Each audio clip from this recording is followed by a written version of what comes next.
that we can play a huge role in investigating this administration. I believe when you look at what we have here with the investigation that's going to get the most press, obviously the Biden family influence peddling, and we have evidence that we've been transparent with, we'll continue to be transparent with as we start our hearings next week, where this family has taken in millions and millions of dollars from our adversaries, mainly in China.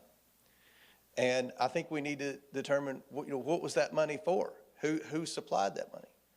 And, that's the basis of the investigation. This is a problem, and it's a problem that continues to get worse. If you listen to the liberals, Democrats, complain, partisan Democrats, they say, well, what about Jared Kushner and all that? I think there was a problem in the last administration with influence peddling. If we don't do something about influence peddling, it's probably only going to get worse. You saw on TV this weekend the high-ranking military officials are concerned that we could be at war with China. Michael McCaul confirmed that. I don't know if we're going to be at war with China or not, but if we've got family members of this administration that have been receiving millions and millions and millions of dollars from China, then I think it's worth investigating to see why were they paying that money? What were they getting in return for that investment? So that's the basis of that investigation. I look forward to working with you all on not just our investigations, but also our hearings. We're sincere about trying to be the leader in Congress in coming up with proposed cuts. There's a lot of talk about the debt ceiling. And let me say this, we'll never default.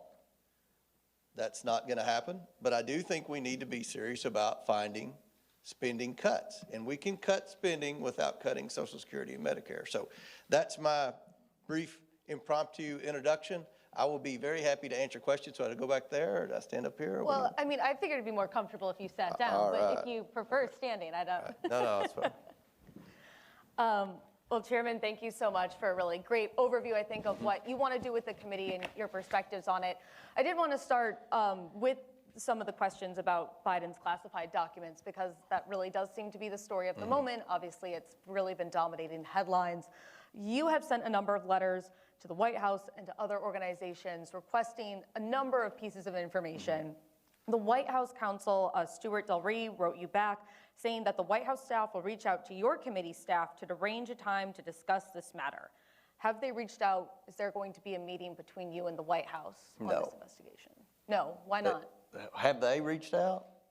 What was the question? Have they reached out? And do you think this is a good idea? Do you want to meet with them? Do you want to discuss I would love to talk to the White House about it, but I think it's been reported tomorrow we're bringing in the General Counsel for the National Archives.